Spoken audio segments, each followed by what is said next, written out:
हाँ जी, हर हर महादेव, जय माँ काली। सभी भाई बहनों को मेरा नमस्कार। और शिव पार्वती कृपा यूट्यूब चैनल पर आपका स्वागत है। तो आज की वीडियो मेनली है इस टॉपिक के बारे में कि भाई पूजा पाठ तो सब करते हैं, लेकिन मेन बात यह है कि क्या जो आप पूजा पाठ साधना कर रहे हो, क्या उससे आपका जीवन बदल रहा है कि नहीं बदल रहा है। सारा खेल इस चीज़ का है। यही है सबसे बड़ी बात। मान लो होने को तो भाई किसी के पास से ब्रह्मास्त्र भी हो, लेकिन अगर उसका कुछ उपयोग ही नहीं हो रहा, उसका कुछ फायदा ही नहीं हो रहा, तो क्या फायदा। तो जैसे एक छोटी सी कहानी जब हम पढ़ते थे भस्मासुर वाली, तो अब बहुत सारे लोग बोलते हैं मुझे प्रत्यक्ष दर्शन करने। अरे क्या हो जाएगा प्रत्यक्ष दर्शन करके? प्रत्यक्ष दर्शन तो भाई भस्मासुर ने भी किए थे, तो क्या हुआ उसको, मतलब क्या। और भगवान श्री कृष्ण, दुर्योधन ने पता नहीं लाखों बार दर्शन किए होंगे, तो क्या उसका जीवन का कुछ बदला? तो मैं ना वैसे टॉपिक पे नहीं जाता बहुत ज़्यादा आइडियलिज्म वाले पे। मेरी वीडियो का टारगेट ये है कि भाई जो नीडी व्यक्ति है, जो भाई बहन है, जिसको अपना जीवन सुधारना है, तो इस चैनल पे मोस्टली जो जानकारियाँ हैं वो जीवन सुधारने की तरफ है, ना कि बिना बात का गूगल का ज्ञान इकट्ठा करके और मैं आपको चिपका दूँ। मोटी मोटी बात है ये। इसके पीछे का बेस क्या है कि भाई ये सारी बातें मैं आपको क्यों बता सकता हूँ। मैं कोई बहुत बड़ा, कोई मैं अपने आप को ये नहीं झूठा क्लेम कर सकता बहुत बड़ा तांत्रिक हूँ या बाबा हूँ, लेकिन हाँ, इस फील्ड में 16-17 साल के एक्सपीरियंस के हिसाब से ये ज़रूर बोल सकता हूँ कि भाई कैसे चीज़ें काम करती हैं, कैसे नहीं करती हैं, क्यों करती हैं, क्यों नहीं करती हैं। तो आज वाली वीडियो पर हम मेनली बात करेंगे जैसे धन की। ऑलमोस्ट चाहे मैं हो चाहे कोई भी हो, उसका प्राइम टारगेट डायरेक्टली इनडायरेक्टली रहता ही है धन कमाने का। और कोई बुरी बात भी नहीं है धन कमाना और अपने आप को एक अच्छा जीवन देना, इसमें कोई नकारात्मकता या बुरी वाली बात है नहीं। दूसरा, बहुत सारी समस्याएं रहती हैं कि जिसके पास धन भी है तो फिर किसी को शादी की समस्या है, किसी को नौकरी की समस्या है, किसी का कुछ है, किसी का हेल्थ की समस्या है। तो ये बहुत सारी चीज़ें हैं। तो इसमें अब मेन क्वेश्चन ये आता है कि भाई कोई पूजा पाठ या साधना करने वाला व्यक्ति तो सभी करते हैं, मतलब मोस्टली लोग करते हैं, ऐसी बात नहीं है। लेकिन अगर आप देखोगे ना, तो हर एक व्यक्ति कर तो रहा होगा, लेकिन उसको है ना उस पे, उस लेवल पे जाके है ना उसको वो सक्सेस नहीं मिल रही होगी। उसके पीछे का कारण होते हैं। अब देखो, वो मैं ज़्यादा डिटेलिंग में नहीं जाता कि भाई किसी के कर्म ऐसे हैं, उसका प्रारब्ध ऐसा है, ये है, वो है, फलाना है, दिखड़ा है, वो तो ठीक है, मैं बता भी दूंगा। उससे आपको तो कोई फायदा नहीं हो रहा ना। मेन है फायदे वाली बात कि आपको फायदा हो तो हो कैसे। तो अब जैसे उसमें मेन ये आता है कि जैसे मान लो, एक मैं एग्जांपल दे के समझा रहा हूँ तो थोड़ा सा आप समझ पाओ। फिर आ, अगर लोगों का अच्छा इंटरेस्ट आया तो हम लाइव सेशन करेंगे और फिर ज़्यादा डायरेक्ट क्वेश्चन ले पाएंगे और बात कर पाएंगे अच्छे से। और जैसे एक ले लेते हैं कि मान लो धन का है कि एक राम नाम का व्यक्ति है भाई, और काफ़ी पूजा पाठ कर रहा है, लेकिन आ, उसके समस्याएं, आर्थिक समस्याएं दूर नहीं हो रही।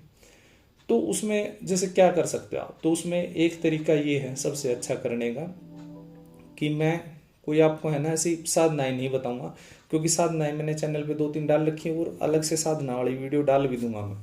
लेकिन मेन बात, मेरा उद्देश्य आपको है ना फॉर्मूला समझाना है।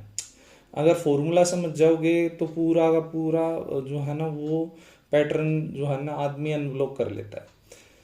तो जैसे मान लो राम नाम का व्यक्ति है और वो पूजा कर रहा है थोड़ी देर के लिए, मानो क्योंकि मेरा भगवान शंकर में बहुत ज़्यादा लगाव है, झुकाव है, तो मान लो कि भगवान शंकर की पूजा कर रहा है, तो वो कैसे क्या डिफरेंट कर सकता है कि मान लो सोमवार के व्रत कर रहा है, तो वो क्या कर सकता है कि जैसे मान लो आज जैसे उसका व्रत है सोमवार का, तो सुबह संकल्प ले, हाथ में जल लेके कि हे भगवान शंकर, मेरा अमुक अमुक नाम, अमुक मेरे पिता का नाम, यहाँ का निवासी, यहाँ का ये, और मैं आज आपका व्रत कर रहा हूँ। फिर जो जो आप व्रत में कंडीशन निभा सकते हो निभाओ, और उसके बाद उस जल को गंगा जल को भगवान शंकर का ध्यान करते हुए उनको समर्पित कर दो उनके चरणों में कि भाई, और उसके उसी संकल्पित करने से पहले ये बोल दो कि मेरी इच्छा ये है कि मेरी जो आर्थिक समस्याएं हैं वो जितनी जल्दी हो सके दूर हो।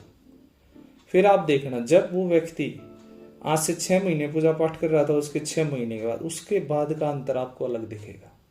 ये होता है ऊर्जा को एक डायरेक्शन देना। अब मैं इस डिबेट में नहीं पढ़ने वाला, वो हो तो भगवान है जी, वो तो मन की जानते हैं जी, ये तो भाई मन की जानते तो फिर करवा ले। अगर मन से ही भगवान पूजते होते और मन से ही होता तो इतनी दुनिया में तो किसी से तुम लाख आदमियों से पूछोगे वो यही बोलेगा हाँ मेरे मन में ही भगवान है। और मन में भगवान वाले तो थ्योरी पे मैं ऐसे भरोसा करता ही नहीं।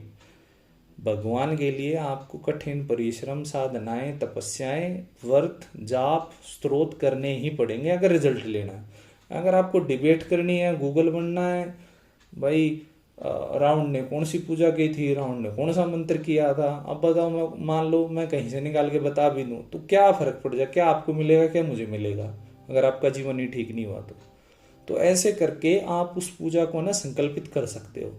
ये उन एक तरीकों में से है जहां पे आप ऊर्जा को एक डायरेक्शन देते हो। अब ये दूसरी चीज पे भी एप्लीकेबल हो सकता है। जैसे मान लो किसी की मान लो नौकरी नहीं लग रही, अब भले उसके धन के संसाधन अच्छे हैं बट वो चाह रहा है कि भाई मान लो उसके पिता के धन के संसाधन अच्छे हैं लेकिन वो भी चाह रहा है कि भाई मेरी नौकरी लगे और मैं अपने पैरों पे खड़ा हूँ, ऐसे करके लड़का हो या लड़की हो जो भी, तो वो अपनी पूजा को संकल्पित कर सकता है। आप बहुत सारे लोग आपको ये भी बोलेंगे कि भाई वो तो है ना स्वच्छ मन से करने की होती हैं, आपको मतलब लोभ नहीं रखना होता। देखो मेरा ये मानना है थोड़ा लोभ रखोगे ना तो ज़्यादा लंबे समय तक और ज़्यादा एक्यूरेट पूजा ही कर पाओगे, क्योंकि उसमें आएगा रिजल्ट बहुत जल्दी। कलयुग में रिजल्ट आएगा तो आदमी और ज़्यादा अटैच होगा, और करता जाएगा और करता जाएगा और करता जाएगा। तो जैसे और ज़्यादा डीप टॉपिक भी हैं मेरे पास कि भाई जो कि तंत्र से संबंधित हैं। अब तंत्र का मतलब ये नहीं कि हरी बार मेरे हिसाब से कोई अच्छा बुरा तो दुनिया में कुछ होता नहीं, ये सिर्फ एक पर्सपेक्टिव की बात होती है। मतलब पर्सपेक्टिव क्या होता है, तो मतलब वो एक दृष्टिकोण की बात हो जाती है कि भाई एक टाइम पे एक ही चीज़ किसी के लिए सही और किसी के लिए गलत हो सकती है। अब मान लो मैंने कोई केस ले रखा है कि मान लो राम नाम के व्यक्ति का, वो मेरा जानकार था या जैसे भी उसके प्रारब्ध में था, और उसके बच्चे को कोई समस्या है, उसने मुझे बताया और मैंने वो केस हैंडल ले लिया हाथ में। अब जब मैंने केस ले लिया, अब जब मैंने उसका एनालिसिस करना स्टार्ट किया, उसको देखना स्टार्ट किया शक्तियों के माध्यम से, तो मुझे पता लगा उसको शारीरिक के साथ साथ वहाँ पे कोई तंत्र प्रयोग हो रखा है। ठीक है, ध्यान से सुनना, बड़ी इंटरेस्टिंग बात बता रहा हूँ। ठीक है जी, मैंने पता लग गया। अब मैंने राम को बता दिया कि जी आपके घर पे ये तांत्रिक प्रयोग किया गया है जिसकी वजह से आपके बच्चे को या स्वयं राम को भी कोई दिक्कत हुई है या हो रखी है। अब इसमें एक और भी मैटर फंसेगा फिर, और ये सही बताऊं तो एक लाइव केस से ही लिया हुआ है। अब पता चला कि उस राम नाम के व्यक्ति ने किसी का पहले बहुत बुरा किया था।